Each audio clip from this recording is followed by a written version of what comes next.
Hello everyone, welcome to my YouTube channel commerce with Gungun. तो आज हम मैक्रो के बुक को स्टार्ट करने वाले हैं, जिसका चैप्टर नंबर फर्स्ट का नाम है समष्टि अर्थशास्त्र का परिचय। तो आई होप आपने जो माइक्रो के सभी पांच चैप्टर हैं उनका वन शॉट रिवीजन मेरे यूट्यूब चैनल से देख लिया होगा और आपका रिवीजन अच्छा हो गया होगा। तो आज हम चैप्टर नंबर फर्स्ट को स्टार्ट करने वाले हैं, तो लेट्स गेट स्टार्टेड। समष्टि अर्थशास्त्र का परिचय यानी कि इंट्रोडक्शन ऑफ मैक्रो इकोनॉमिक्स। तो समष्टि अर्थशास्त्र का अर्थ क्या होता है? पहले ये जो नोट्स है वो एनसीईआरटी बुक्स को पूरी तरह से कवर करके बनाए हुए हैं मेरे, और इसमें आपका कोई भी टॉपिक नहीं छूटने वाला है। तो आप इस नोट्स पे विश्वास करके अपना रिवीजन कर सकते हैं और अपने रिवीजन को और बेहतर बना सकते हैं। और आप चाहें तो अपना जब एग्जाम हो आपके जिस दिन, उससे 2-3 घंटे पहले आपको उठना है और इन सारे चैप्टर्स का रिवीजन आप पीडीएफ से कर सकते हैं। और पीडीएफ से करके आपका कोई भी टॉपिक ऐसा नहीं होगा जो छूट जाएगा, और आपका दोनों बुक्स का रिवीजन कवर हो जाएगा आपके एग्जाम से पहले। तो आप ऐसा कर सकते हैं। तो स्टार्ट करते हैं हमारे रिवीजन को। समष्टि अर्थशास्त्र में व्यक्तिगत रूप से इकाइयों के समूह या देश की संपूर्ण अर्थव्यवस्था का अध्ययन किया जाता है। जैसे कि हमने माइक्रो में पढ़ा, यानी कि वैश्विक अर्थशास्त्र में हम क्या करते हैं, एक व्यक्ति का अध्ययन करते हैं, और समष्टि अर्थशास्त्र में हम व्यक्तिगत इकाइयों की समूहों का अध्ययन करते हैं, यानी कि ग्रुप का जब हम स्टडी करते हैं। और देश की संपूर्ण अर्थव्यवस्था का हम अध्ययन करते हैं, वो किस में करते हैं? समष्टि अर्थशास्त्र के अंदर। इसे सामान्य आय व रोजगार का सिद्धांत भी कहा जाता है, इनकम एंड एम्प्लॉयमेंट का सिद्धांत भी इसे कहा जाता है। फिर आता है समष्टि अर्थशास्त्र के जनक का नाम क्या है? John Maynard Keynes. मैं आपसे यहाँ पे क्वेश्चन पूछती हूँ कि वैश्विक अर्थशास्त्र के जनक का नाम क्या है और उनकी बुक का नाम क्या है और वो कब प्रकाशित हुई, ये आपको बताना है कमेंट सेक्शन में। फिर उसका इनकी पुस्तक का नाम क्या है? The general theory of employment, interest and money. ये जॉन मेनार्ड किन्स की पुस्तक का नाम है, जो कि उन्होंने वर्ष 1936 में लिखी थी। फिर आता है समष्टि अर्थशास्त्र की दो सामान्य विशेषताएं क्या है? ये आपके एनसीईआरटी बुक्स में है, और आरबीएसई बोर्ड में ऐसे क्वेश्चन बनते हैं कि आपकी समष्टि अर्थशास्त्र की दो विशेषताएं बताइए, दो सामान्य विशेषताएं बताइए, या ये आपसे पूछे जाते हैं। और एनसीईआरटी बुक्स के डीपली जब आप डीप स्टडी करते हैं तब आपको ये सारे क्वेश्चन मिलते हैं। तो यहाँ पे दो सामान्य विशेषताएं कौन सी है? पहला, समष्टि अर्थशास्त्र में निर्णयकर्ता कौन होते हैं, यानी कि डिसीजन लेते कौन है? तो समष्टि अर्थशास्त्रीय नीतियों का अनुपालन राज्य स्वयं करते हैं अथवा वैधानिक निकाय जैसे कि भारतीय रिजर्व बैंक आरबीआई, भारतीय प्रतिभूति और विनिमय बोर्ड सेबी द्वारा, और इसी प्रकार की संस्था करते हैं। ये कौन लेते हैं? ये निर्णय लेते हैं। समष्टि अर्थशास्त्र के एजेंट मूल रूप से व्यक्तिक निर्णयों से अलग होते हैं। फिर सेकंड हमारी कौन सी विशेषता है? समष्टि अर्थशास्त्र के निर्णयकर्ता क्या करने का प्रयास करते हैं, यानी वो करना क्या चाहते हैं? तो उनको आर्थिक उद्देश्यों के बाहर जाना पड़ता है, और जिन सार्वजनिक आवश्यकताओं की चर्चा हमने ऊपर की है उनके लिए आर्थिक संसाधनों का परिनियोजन करने का निर्णय लेना पड़ता है। इनका अनुपालन संपूर्ण देश की और उसकी जनता के कल्याण के लिए किया जाता है। तो ये हमारा सेकंड पॉइंट हो गया। फिर हमारा मोस्ट इम्पोर्टेंट है आर्थिक एजेंट। ये आपके बोर्ड में बहुत बार पूछा जाता है कि आर्थिक एजेंट क्या होता है। तो आर्थिक इकाई अथवा आर्थिक एजेंट से हमारा तात्पर्य उन व्यक्तियों तथा संस्थाओं से है जो क्या करते हैं? आर्थिक निर्णय लेते हैं, यानी कि इकोनॉमिक डिसीजन लेते हैं। उनमें क्या डिसीजन लेते हैं? उपभोक्ता ये डिसीजन लेता है कि क्या और कितना उपभोग करना है। उत्पादक ये डिसीजन लेता है कि क्या उत्पादन करना है और कितना। और सरकार या निगम और बैंक क्या डिसीजन लेते हैं कि कितना खर्च करना है, साथ पर कितना ब्याज दर लेना है और कितना कर लगाना है, ये डिसीजन लेते हैं।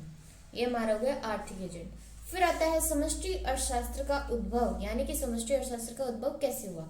तो उद्भव ब्रिटिश अर्थशास्त्री जॉन मेनार्ड किन्स की प्रसिद्ध पुस्तक the general theory of employment, interest and money की 1936 ईस्वी में प्रकाशित होने के बाद हुआ। फिर हमारा पूछ लेते हैं कि महामंदी का जो पीरियड था वो कब से कब तक था? तो महामंदी का जो पीरियड था वो था 1929 से 1933 तक। फिर आता है पूंजीवादी अर्थव्यवस्था की विशेषताएं क्या है। तो पूंजीवादी अर्थव्यवस्था में उत्पादन के साधनों पर निजी स्वामित्व होता है, यानी कि इसमें सरकार का कोई रोल नहीं होता, इसमें निजी स्वामित्व होता है। इस अर्थव्यवस्था में बाजार में निर्गत को बेचने के लिए उत्पादन किया जाता है, यानी कि जैसे जो सार्वजनिक कंपनियां होती है वो क्या करती है, जो सरकारी कंपनियां होती है वो दान के लिए भी या फ्री में सप्लाई के लिए भी उत्पादन करती है, लेकिन इसमें क्या होता है, बाजार में बेचने के लिए उत्पादन किया जाता है पूंजीवादी अर्थव्यवस्था में। और पूंजीवादी अर्थव्यवस्था में श्रमिकों की सेवाओं का क्रय विक्रय एक निश्चित कीमत पर होता है, जिसे हम मजदूरी की दर कहते हैं। फिर आता है समष्टि अर्थशास्त्र की दृष्टि से अर्थव्यवस्था के 4 प्रमुख क्षेत्र कौन से हैं। ये मोस्ट इंपॉर्टेंट टॉपिक है यहाँ पे कि अर्थव्यवस्था के 4 क्षेत्र कौन कौन से हैं। पहला है फर्म, फिर है पारिवारिक क्षेत्र, सरकार और बाह्य क्षेत्र। बाह्य क्षेत्र में क्या होता है, आयात निर्यात और विनिमय होता है। फर्म को हम देखते हैं, फर्म क्या है, तो किसी भी अर्थव्यवस्था में उत्पादन इकाई को फर्म कहा जाता है, यानी कि जो उत्पादन करती है उसे हम फर्म कह देते हैं। किसी फर्म के कारोबार के संचालन का दायित्व उद्यमों के ऊपर होता है। उद्यमी ही श्रमिकों को उत्पादन प्रक्रम में नियोजित करता है और इन आगतों के नियोजन के उपरांत उद्यमी उत्पादन प्रक्रिया का संचालन करता है। उद्यमी मतलब यानी कि जो मालिक होता है वो क्या करता है, उत्पादन प्रक्रिया को स्टार्ट करता है, श्रमिकों को लाता है और उनको काम पे लगाता है। उसका उद्देश्य वस्तुओं एवं सेवाओं का उत्पादन कर उन्हें बाजार में बेचकर लाभ प्राप्त करना होता है। सिंपल सा मीनिंग है। फिर आता है नेक्स्ट आता है सरकार। सरकार क्या है, विकसित एवं विकासशील दोनों प्रकार के देशों में निजी पूंजीवादी क्षेत्र के अलावा राज्य में उनके अनुरूप एक संस्था होती है जिसे हम सार्वजनिक कह देते हैं। तो राज्य उत्पादन कार्य भी करता है, राज्य कई प्रकार के कर लगाता है, नागरिकों को कई प्रकार की सार्वजनिक सेवाएं उपलब्ध करवाता है और राज्य को सूचित करने के लिए सरकार शब्द का प्रयोग किया जाता है। तो ये हमारा सरकार का हुआ। फिर आता है पारिवारिक क्षेत्र। तो किसी अर्थव्यवस्था में फर्म व सरकार के अतिरिक्त तीसरा बड़ा क्षेत्र कौन सा होता है, ये हमारा मोस्ट इंपॉर्टेंट यहाँ पे क्वेश्चन बनता है कि पारिवारिक क्षेत्र क्या होता है। तो ये क्या है, हमारा तीसरा बड़ा क्षेत्र पारिवारिक क्षेत्र होता है। यहाँ परिवार से हमारा तात्पर्य एकल व्यक्तिगत उपभोक्ता जो अपने उपयोग से संबंधित निर्णय तथा कई व्यक्तियों के समूह जिसके उपभोग से संबंधित निर्णय संयुक्त रूप से लिए जाते हैं से है। तो पारिवारिक क्षेत्र द्वारा फर्मों को श्रमिकों की पूर्ति की जाती है, जिससे यानी कि जो परिवार है वो क्या, उसमें से क्या आते हैं, श्रमिक आते हैं। उद्यमी पारिवारिक क्षेत्र से क्या लाते हैं, श्रमिक लाते हैं जो वहां पे श्रम करते हैं और क्या कमाते हैं, रेवेन्यू यानी कि मजदूरी वहां से लेते हैं। फर्मों को श्रमिकों की पूर्ति की जाती है जिससे उन्हें मजदूरी प्राप्त होती है, जिसके फलस्वरूप वे बाजार में वस्तुओं एवं सेवाओं की मांग उत्पन्न करते हैं, जिससे वो क्या करते हैं, यानी कि उन्होंने श्रम किया, मजदूरी प्राप्त की, अब वो अपनी आवश्यकताओं की पूर्ति के लिए क्या करेंगे, बाजार में वस्तुओं और सेवाओं की मांग उत्पन्न करेंगे। जैसे उद्यमी क्या होंगे, वो उत्पादन की प्रक्रिया को जारी रखेंगे और उत्पादन करते रहेंगे, और उत्पादन करेंगे तो श्रम भी करेंगे, श्रमिक जो है वो श्रम करेंगे तो उससे उनको मजदूरी मिलती रहेगी। फिर आता है हमारा बाह्य क्षेत्र। ये भी इंपॉर्टेंट है हमारा कि वर्तमान में वैश्वीकरण के फलस्वरूप विश्व के लगभग सारे देश बाह्य व्यापार भी करते हैं, जिसे बाह्य क्षेत्र कहते हैं, जो कि चौथा महत्वपूर्ण क्षेत्र है। बाह्य क्षेत्र से व्यापार 3 प्रकार से हो सकता है, कैसे कैसे देखते हैं। फर्स्ट है हमारा, जब कोई देश अपनी घरेलू वस्तु विश्व के अन्य देशों में बेचते हैं तो उसे हम निर्यात कहते हैं। कोई देश जब विश्व के अन्य देशों से वस्तु खरीदते हैं तो उसे आयात कहते हैं। और किसी देश की अर्थव्यवस्था में विदेशी पूंजी का प्रवाह हो सकता है अथवा कोई देश विदेशों में भी पूंजी का निर्यात कर सकता है, यानी कि विनिमय आदान प्रदान जब होता है, तो ये हमारा तीसरा पॉइंट हो गया। तो बाह्य क्षेत्र में क्या होता है, निर्यात, आयात और विनिमय होता है।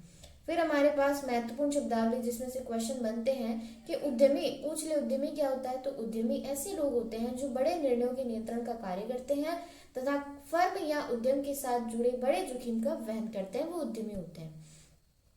फिर नेक्स्ट आता है संप्राप्ति। मोस्ट इंपॉर्टेंट भी पूछा जा सकता है, संप्राप्ति क्या होता है, यानी रेवेन्यू। तो उद्यमी इन 3 प्रकार के उत्पादन के कारकों जैसे पूंजी, भूमि, श्रम की सहायता से निर्गत का उत्पादन करने के बाद उद्यमी उत्पाद को बाजार में बेचते हैं और इससे प्राप्त मुद्रा को हम क्या कहते हैं, संप्राप्ति कहते हैं। फिर आता है लाभ। लाभ यानी प्रॉफिट। तो कुछ अंश पूंजी की ब्याज के रूप में तथा कुछ श्रम की मजदूरी के रूप में प्रदान किया जाता है और जो शेष संप्राप्ति बच जाती है उद्यमी के पास तो वो उद्यमी की आय कहते हैं और उद्यमी की आय क्या कहलाती है, लाभ कहलाती है। फिर आता है निवेश व इन्वेस्टमेंट एक्सपेंसेस। क्या होता है, तो उत्पादन क्षेत्र क्षमता में वृद्धि लाने के लिए जो व्यय किया जाता है उसे हम क्या कहते हैं, निवेश व्यय कहते हैं।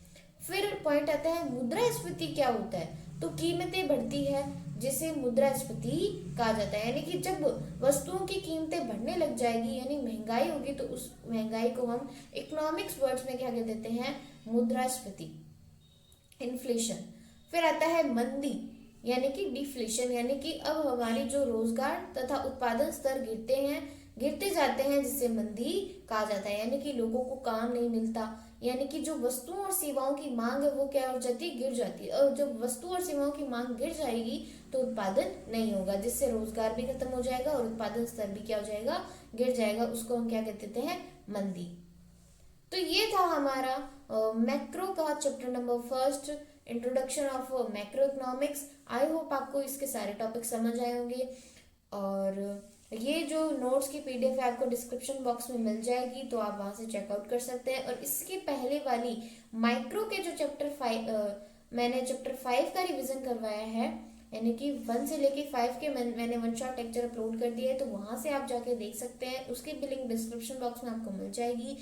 तो तब तक के लिए देखते रहिए मेरे शॉर्ट लेक्चर्स और पढ़ते रहिए और बढ़ते रहिए। मिलते हैं अगले लेक्चर्स में, तब तक के लिए धन्यवाद।